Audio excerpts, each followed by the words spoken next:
Okay, so we're going to look at 10.2 products of quotients and functions, and I just called Dimitar Sweet Pea, and he looked up the definition. What was the definition? A young, attractive woman. So he enjoyed that one. Okay. I hate Urban Dictionary, by the way, FYI. So let's start this. Now, products of quotients and functions. What does products mean? Multiply. What does quotients mean? Divide. Okay, so we're going to look at what this first question says. Write an equation for h of x if h of x is f of x times g of x. So we'll call our equation h of x, and then instead of writing f of x, we're going to write what its equation is. So it's x plus 1. And keep it in brackets. And g of x, we're going to write 2x minus 3 from up here. And so now we've got two binomials, so we're going to multiply them together. So we've got 2x squared minus 3x plus 2x minus 3, and then we end up with h of x is equal to 2x squared minus x minus 3.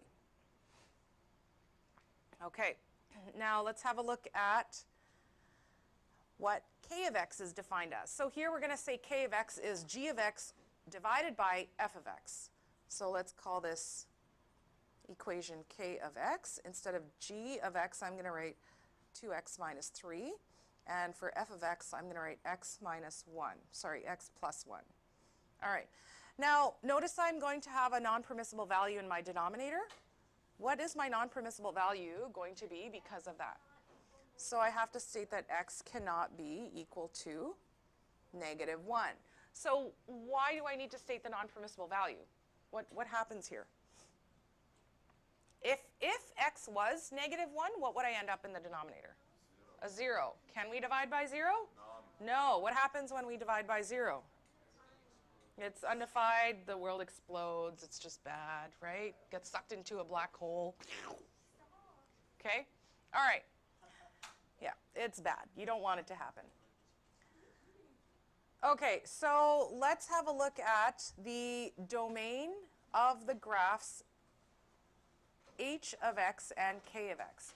So what's the domain for h of x over here? Well, what do we know that is? We know h of x is a parabola. Is it opening up or down? How do we know that it's opening up? Because it has a positive x squared value, right? Okay, positive x squared value. It opens up, so it looks kind of like that. Oh, you can't see anything I'm writing. That's not good. So what's the domain for this?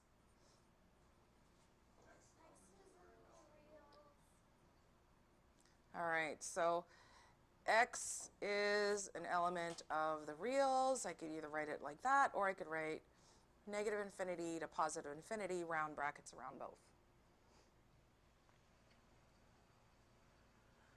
Okay, so for k of x over here, so what is k of x going to be?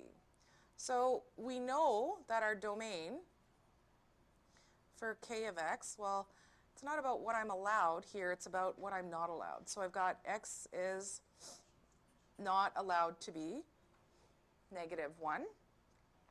And what about my, do I know what it's going to look like? It's going to be a rational function? Yeah. Okay.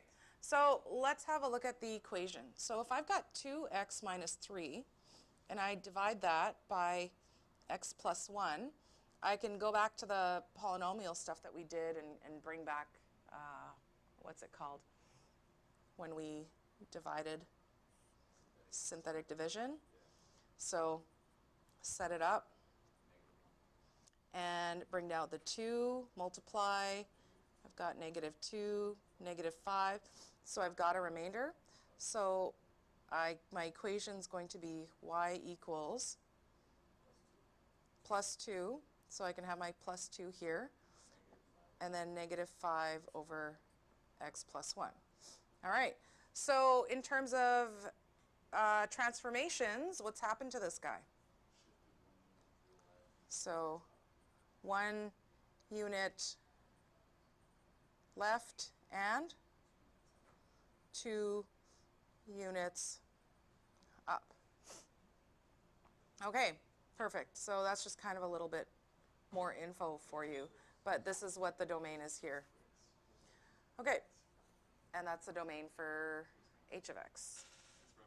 Okay, so example 2 says if h of x is 2x squared minus 5x plus 2, and h of x is f of x times g of x, write two possible solutions for f of x and g of x. So basically, we've got a function, and we want to split it up into two to see what could have composed this. So what's one possible approach that we can take? So if I look at this, you want to see if it's factorable. So is this factorable? Well, let's try to factor it. So what could it be? So I've got 2x, I've got an x. I know that's my only possibility, right? And then I either have, okay, so I'm going to have a negative 1 there and a 2 there. This has to be negative. So just double check that, right? 2x squared, that's negative 4, that's negative 1, that makes negative 5, and then this is going to give me positive 2. Okay, so if h of x is created by those two guys, what is f of x and what is g of x? So f of x could be 2x minus 1, and what could g of x be? Could be x minus 2, the other bracket. Can you have it the other way around? Absolutely. So g of x, you could call it 2x minus 1, and f of x, you could call it x minus 2.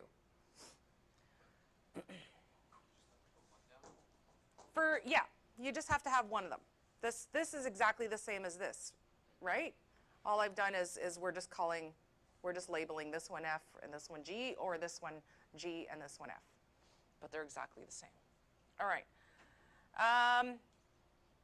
Now, let's have a look at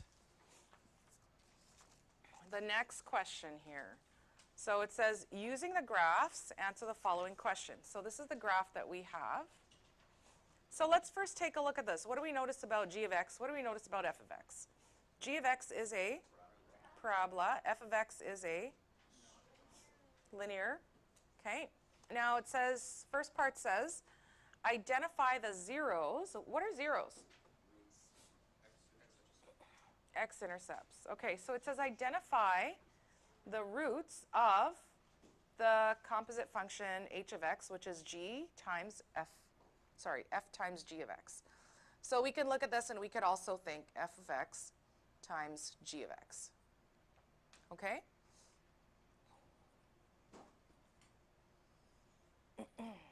So it's a good idea to note here when f of x is equal to 0 and g of x is equal to 0, the function h of x will also equal 0. Why is that? Because 0 times anything is 0, right? So we need to look at both cases where that happens. So where do we get y equals 0? At x equals negative 2 and 0, and at negative 1 here. All right. So for g of x, we can look at g of negative 2. That's our parabola. So that's going to be x equals negative 2 and y equals 0, right? So for g of 0, that's right here, where that equals 0. That's when x is equal to 0 and y is equal to 0. So the zeros of g of x are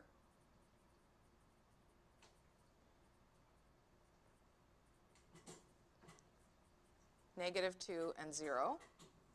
And then let's look at f of x.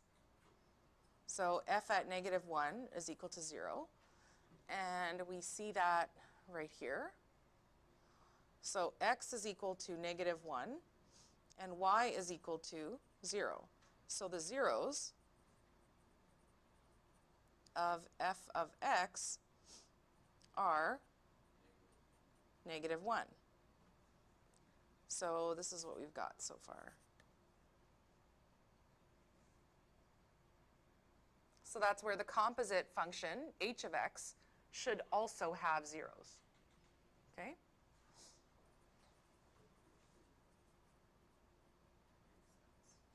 So zeros of h of x are -2, I should say x equals -2, -1, and 0. Make sense? Yeah? Excellent.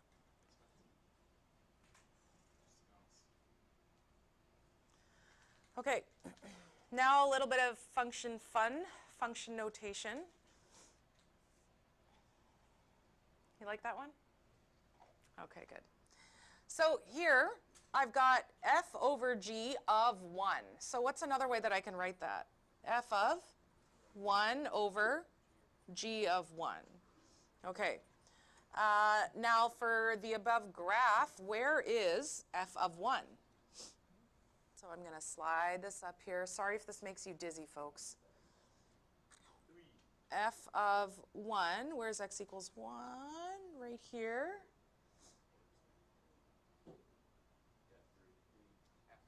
F of 1? That's g of 1. Where's f? This is g. Okay, my bad, sorry. All right, so f of 1 is right here. Okay.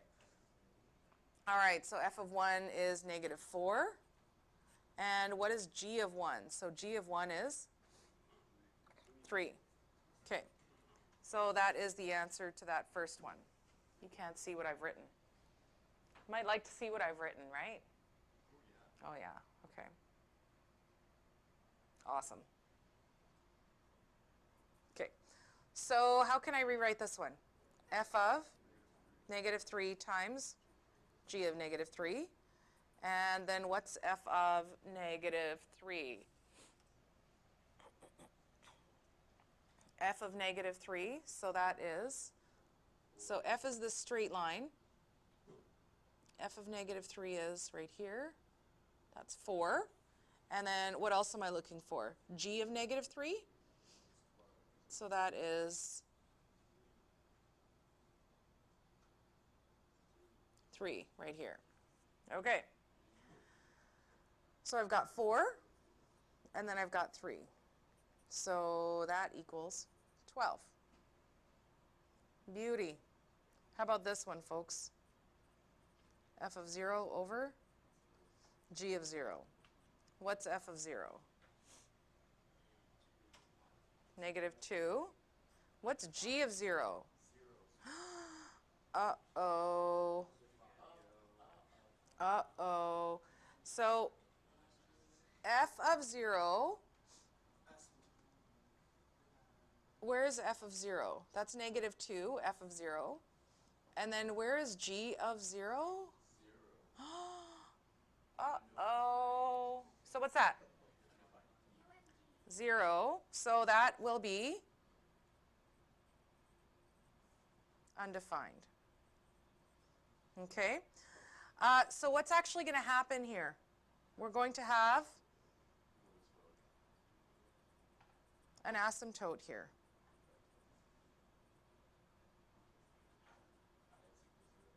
Yeah. We're going to have an x equals 0 asymptote. Okay, folks. Hope that was as much fun for you as it was for me, because I know I had a blast, as you can tell. And there's your homework, right? What does homework do? Makes you better, makes you stronger, makes you smarter, faster? Yeah, all of those. Okay, there's your homework. Make it happen.